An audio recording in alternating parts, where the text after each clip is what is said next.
Chapitre 19. Les mondes de l'univers.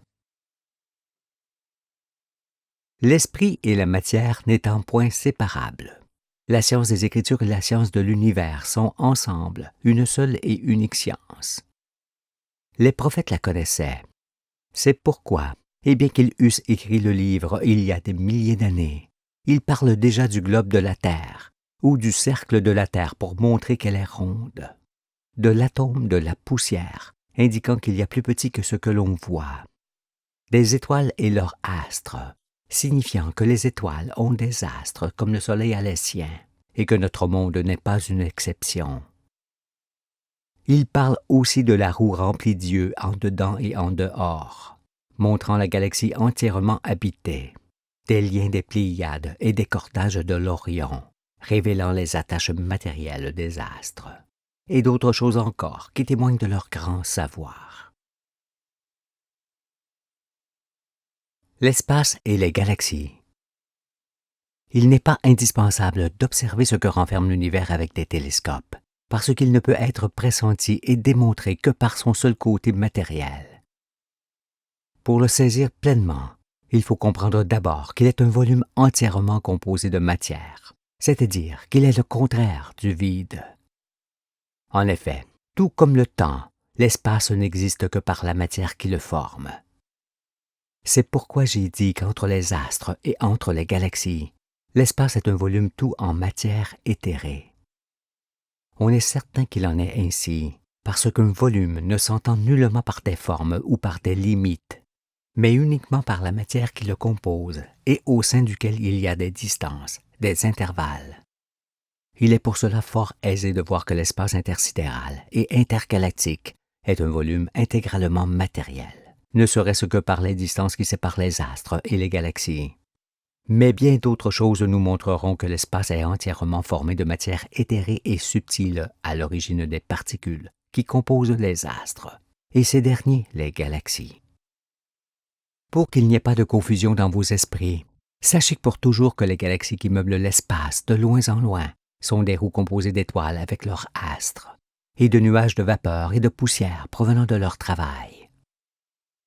Avec la famille solaire, nous sommes à l'intérieur de l'une de ces roues, et parmi les mondes qu'elle renferme, et qui sont aussi nombreux que les étoiles. Ces mondes sont la raison d'être des galaxies qui remplissent l'espace.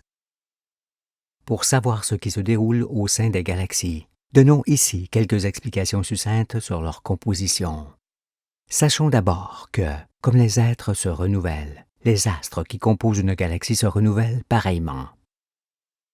C'est pourquoi une galaxie est le plus grand corps constitué par la matière qui s'intègre et se désintègre en permanence par l'activité électromagnétique des astres qui sont des masses aimantées. Nous verrons qu'un astre est une sphère dont la partie métallique occupe quasiment tout le volume et que cette sphère est aimantée par l'astre duquel elle descend. L'aimantation est une activité, un mouvement de matière qui forme d'abord la magnétosphère de l'astre, puis les électrons qui constituent les lignes de force et les anneaux encerclant cet astre. La magnétosphère est l'essence de l'espace qui descend sur l'astre en se condensant et en faisant pression sur tous les corps. Cet apport d'essence occasionne ensuite la formation des lignes de force qui partent d'un hémisphère et arrivent sur l'autre, après avoir formé des anneaux dans l'espace. Ces anneaux invisibles encerclent l'astre de loin en loin, à l'aplomb de l'équateur. Et ce sont eux qui finissent par donner naissance à d'autres sphères aimantées, plus petites, qui sont leurs satellites. Ceux-ci croissent à leur tour et deviennent des astres à part entière. Un enfant pourra en saisir les explications. Pour l'instant, retenons seulement que les astres qui constituent une galaxie sont des masses aimantées ayant chacune une magnétosphère. Ces magnétosphères, qui se font sentir très loin dans l'espace, s'ajoutent les unes aux autres pour n'en former plus qu'une seule et immense qui entoure la galaxie. Inversement à cela, les étoiles de cette galaxie brûlent et se consument en rendant à l'espace l'essence qui leur a donné corps. C'est ce qui constitue le vent solaire et le vent de toutes les étoiles qui forment ensemble un très grand souffle galactique et une immense lumière. Cela étant, les galaxies sont entourées à la fois d'une magnétosphère, qui est comparable à une aspiration, et d'un souffle, qui est comparable à une expiration. Car la magnétosphère est l'essence qui arrive sur elle, et le souffle est l'essence qui en repart. La magnétosphère est l'apport de matière qui fait partie de l'intégration. Le souffle est la dépense de matière qui fait partie de la désintégration. Apport et dépense continuelle de la matière donnent existence aux galaxies qui, de la sorte, se renouvellent perpétuellement.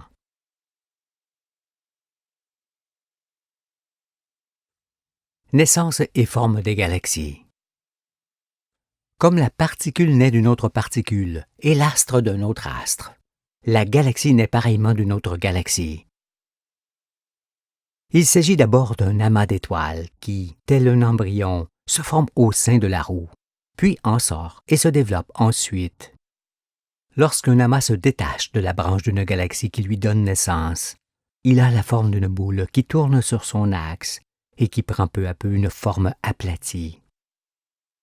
Ce mouvement de rotation que la petite galaxie acquiert est dû aux étoiles qui s'éteignent en son centre. Parce que le grand vide, occasionné par la disparition soudaine de l'immense magnétosphère d'une étoile qui s'éteint, se comble aussitôt par les étoiles environnantes.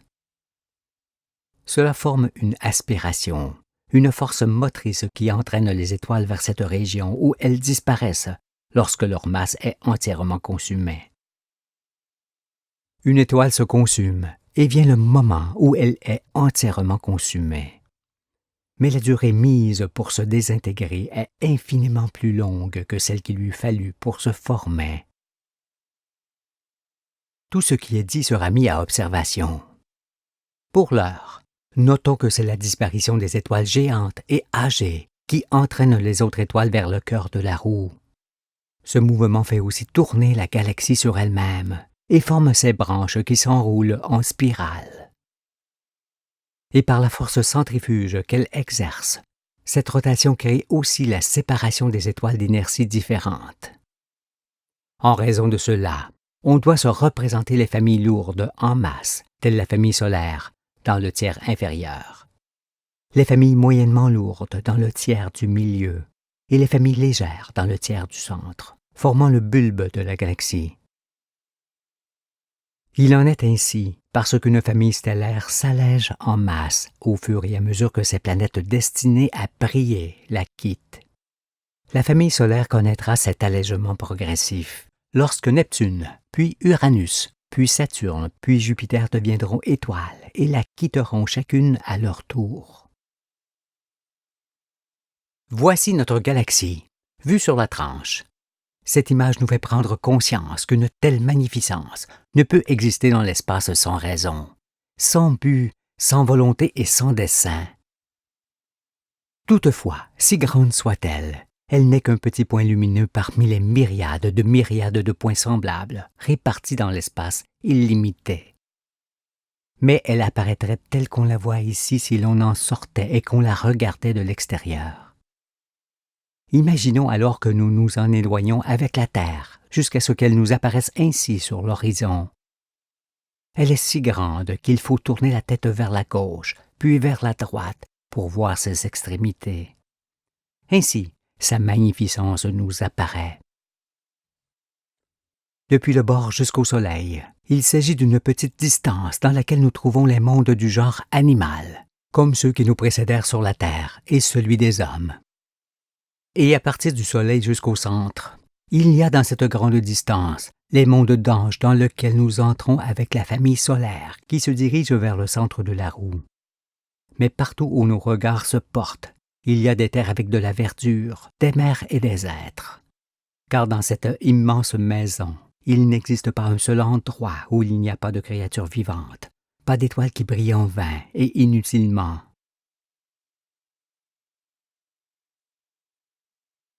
Les profondeurs de l'univers. Si nous pouvions voir notre galaxie couchée au-dessus de l'horizon, comme si nous en étions sortis avec la Terre et que nous la regardions de loin, n'est-ce pas le plus grand et le plus beau spectacle auquel nous assisterions? Imaginons alors qu'avec la Terre seule, nous partions plus loin encore dans l'espace intergalactique, jusqu'à ce que nous nous trouvions à mi-distance de la galaxie voisine vers laquelle nous allons. Depuis cet endroit, cette galaxie et la nôtre sont de même taille et fort petites à nos yeux. On remarque alors qu'on ne distingue plus leur étoile. Nous ne voyons que la lumière générale des deux galaxies et non leur étoile que nous ne pouvons plus distinguer. Partout où nous regardons dans l'espace, nous apercevons des points lumineux semblables. Ces points ne sont pas des étoiles, mais des galaxies. Des myriades de galaxies en tous sens et de loin en loin qui occupent tout le volume de l'univers. Quel spectacle! Maintenant, éloignons-nous à volonté de nos deux galaxies et allons à la rencontre des suivantes, aussi vite que nous le ferions en marchant sur les pierres d'un gué. Avançons, avançons, et faisons-le pendant 1000 de nos années. Durant tout ce temps, jamais nous ne rencontrons de fin, et jamais nous ne sommes dans le néant, où il n'y a point de lumière visible, car partout les galaxies luisent au loin. Éloignons-nous encore, toujours en ligne droite, et pendant 100 millions d'années cette fois. Nous ne nous heurtons jamais à une barrière. Nous ne rencontrons jamais de mur, car il n'y a ni limite, ni bord, ni fin. Les points lumineux sont toujours devant nous. On en aperçoit ici et là, formant des traînées dans l'espace, mais il y en a partout. Cela fait maintenant 100 millions d'années terrestres que nous avons perdu de vue notre galaxie, et nous avançons toujours, toujours, toujours. L'univers, c'est toujours. En revenant maintenant doucement sur Terre, on comprend mieux ce qu'est l'éternité dans un voyage, car, si elle n'existait pas, avec quoi pourrions-nous limiter le volume et la durée de l'univers? Avec le mot « fin », il suffit d'imaginer des limites pour s'interroger immédiatement sur ce qui les forme, ou sur ce qu'il y a derrière, car l'esprit ne peut s'arrêter à des limites. Aussi, partout où nous étions, Dieu se trouvait. Et c'est avec ses yeux que nous regardions l'immensité durant notre déplacement qui nous a fait côtoyer des myriades de mondes vivants, des myriades de mers remplies de peuples, de navires et de prairies dans lesquelles pèsent les troupeaux. Mais là-bas, où était notre référence pour nous situer dans l'immensité? Que valait notre heure et notre année terrestre dans ces lointains espaces? Nous étions seuls avec l'Esprit céleste, sans autre repère que les points lumineux s'étendant à l'infini dans toutes les directions. Puisqu'on ne peut faire un volume de vide, il est certain que vous n'avez point voyagé au sein de l'espace dépourvu de matière, mais dans l'essence avec laquelle le volume spatial et les astres se forment. Aussi, écoutez-moi, au milieu de toutes ces roues où vous étiez allés, et qui sont composées de myriades d'étoiles avec leurs astres, pensiez-vous vraiment qu'une seule de ces étoiles, notre Soleil, éclairait un monde vivant? Aviez-vous le sentiment que toutes les autres étoiles brillaient vainement et inutilement dans le ciel? Quand nous démontrerons que ce sont les planètes qui font briller les étoiles, personne ne pourra plus croire qu'une seule de ces planètes, la nôtre, est habitée parmi ces myriades de roues.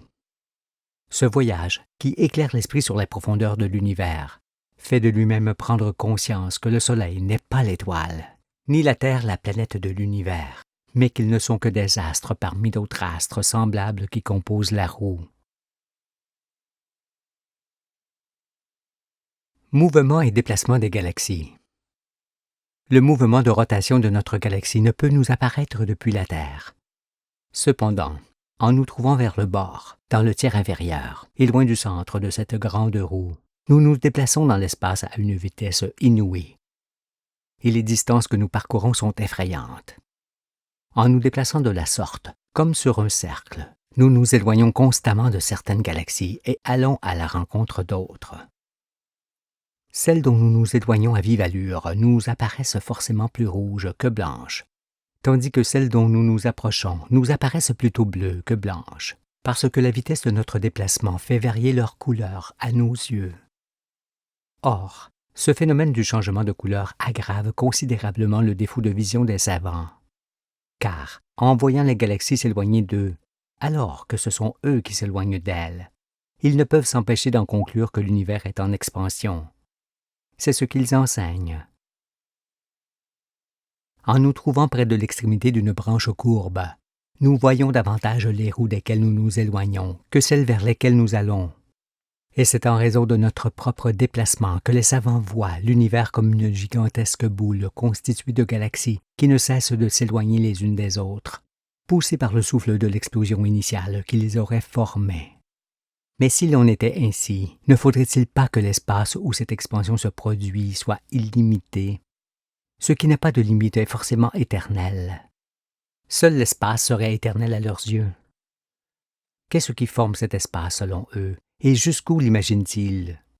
Fait-il partie de l'univers ou n'en fait-il point partie? Ne leur faut-il pas répondre à ces questions? Par ailleurs, si on s'éloigne rapidement et à volonté de leur immense boule de galaxies, qui est la totalité de l'univers pour eux, on finirait forcément par la voir grosse comme un amas d'étoiles, puis comme la Terre, puis, plus loin encore, comme un petit point qui réduirait encore jusqu'à disparaître des regards. Qu'est-ce donc que ce minuscule et étrange univers au milieu de l'espace illimité et semblable à un grain de sable qui disparaît rapidement des regards? N'est-il pas un défi à la raison? Non, l'univers n'est pas une petite chose locale et temporaire qui existerait à partir d'une explosion du rien venant de nulle part et qui se serait produite par hasard. Il est le domaine de Dieu, qui n'a point de limite de profondeur et de durée, car vous avez vu qu'il existe partout et toujours, voyageurs célestes. Vous ne pouvez donc pas avoir de vie propre, parce que vous avez la vie du Tout-Puissant en étant l'une de ses innombrables demeures. Comme aucun corps n'a de poids propre, aucune créature n'a de vie propre. Sa vie étant celle de Dieu qui existe partout. Cette révélation vous donnera consistance et une raison évidente d'avoir des mains et des pieds autour d'un cœur. Croyez qu'il en est ainsi, parce que la vie existe où que l'on soit dans l'univers et se manifeste sur toutes les planètes où il y a de l'eau liquide. Or, il sera montré qu'il y a autant de terre habitée qu'il y a d'étoiles. Voyez alors que nous ne sommes point seuls, mais nombreux dans l'éternelle immensité.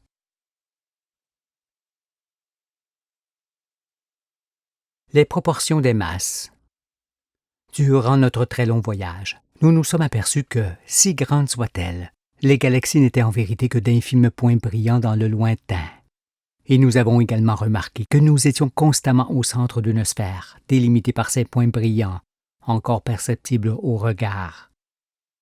Aussi, qu'il s'agisse d'un astre ou d'une galaxie entière, ces corps ne sont en vérité que des corpuscules dans l'immensité. Il en est ainsi, parce que dans le volume sans fin de l'univers, la dimension des objets n'est qu'une affaire de distance séparant les objets de soi. Ce qui se remarque aisément dans notre propre galaxie, où les étoiles nous apparaissent comme d'infimes points brillants sur la voûte céleste. Comment serait-il alors possible d'observer les planètes des étoiles depuis la Terre? Nous ne pouvons y parvenir, car même Jupiter nous apparaît comme un petit point lumineux dans le ciel, alors qu'il est à notre porte. Nous l'apercevons parce qu'il est proche de nous.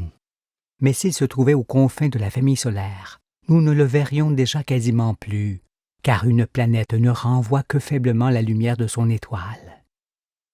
Il est pour cela inconcevable de pouvoir observer visuellement les planètes des étoiles, même les plus proches.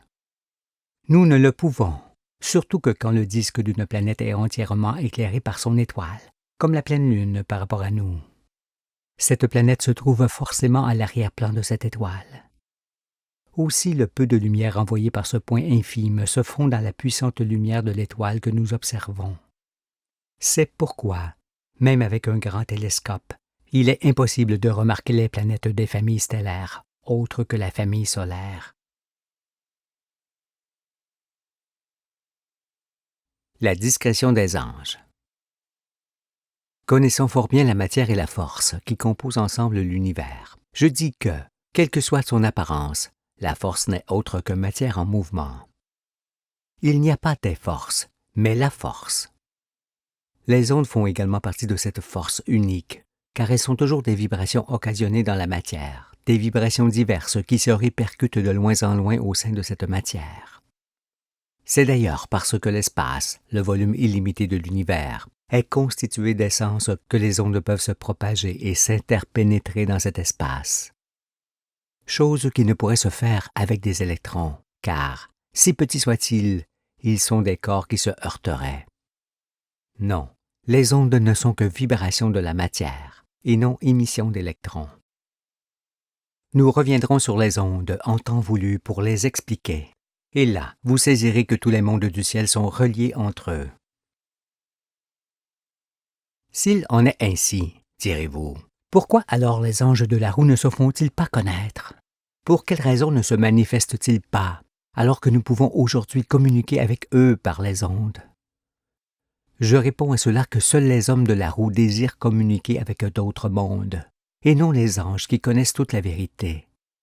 Or, dans la roue, les mondes d'hommes qui sont approximativement dans notre temps et encore dans les ténèbres se trouvent forcément à l'opposé de nous dans la galaxie et fort éloignés. Il n'y a donc aucune possibilité de communiquer avec eux. Par ailleurs, vouloir communiquer avec d'autres mondes est l'expression de la grande détresse de l'homme ignorant qui, ne connaissant point encore la vérité, se sent seul et abandonné dans l'immensité. N'ayant rien à leur dire, les anges ne cherchent nullement à communiquer avec les hommes. N'est-il pas écrit que le Fils viendrait vous conduire dans toute la vérité, au temps marqué?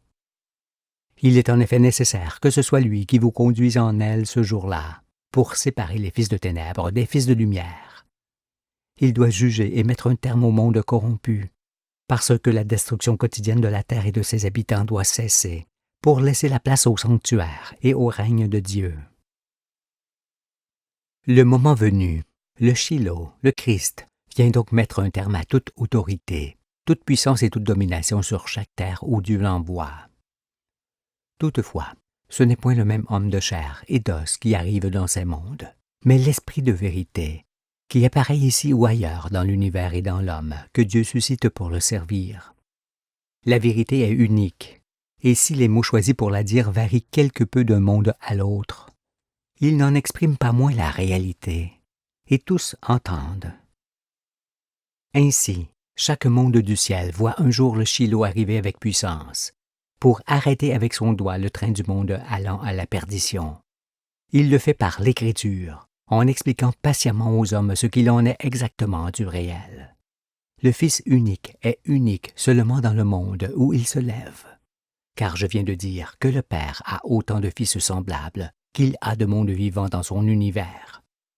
Et ses fils se ressemblent en tout point, parce que Dieu est l'Esprit qui les anime, l'Esprit unique de vérité. Les mondes du ciel qui se trouvent en amont du soleil sont donc tous passés par ce jour singulier de la venue du Christ. Alors, il va de soi que les anges s'abstiennent de manifester leur présence, d'autant qu'ils ne pratiquent pas les ondes à la manière des hommes, et aussi parce que ce qu'ils pourraient révéler, le Fils le révèle. Non, aucun d'eux ne se substitue à celui auquel ils sont redevables de leur salut, comme le seront ceux qui poursuivront leur vie dans le royaume de Dieu. Si donc les anges du ciel expliquaient eux-mêmes la vérité, ils anéantiraient forcément la mission du Fils, qui consiste à vous éclairer, à vous séparer des boucs et à sauver vos vies. Comprenez-vous que s'ils communiquaient avec le monde par les ondes, ils le feraient obligatoirement avec les scientifiques, les militaires et autres chefs qui dominent les peuples? Dans ce cas, ces hommes par qui vient la fin en sortiraient fortifiés et grandis, tandis que les pauvres gens humbles de cœur en seraient pour toujours leurs victimes. Il n'y aurait donc point de purgatoire. Alors les princes des ténèbres régneraient jusqu'à ce qu'ils amènent l'extinction de toute vie. Voilà pourquoi les anges du ciel ne se mêlent point de ce monde ni d'autres mondes. Car étant eux-mêmes passés par le purgatoire, ils savent que le Fils viendra, au temps marqué, leur faire connaître la vérité et les sauver des puissances maléfiques. Jusqu'à sa venue, la plupart des hommes se croient seuls dans l'immensité. D'autres imaginent l'univers peuplé de monstres se faisant la guerre en permanence, comme le font les hommes ténèbres de ce monde. Mais nul ne pense aux anges paisibles des deux sexes connaissant la vérité, parce qu'ils ne savent pas encore ce qu'est la raison d'être des astres, ni que les hommes saints deviennent anges le moment venu. Et tels vous étiez, car, pour princes, vous aviez les enseignants du mensonge et les organisateurs de la destruction massive du monde.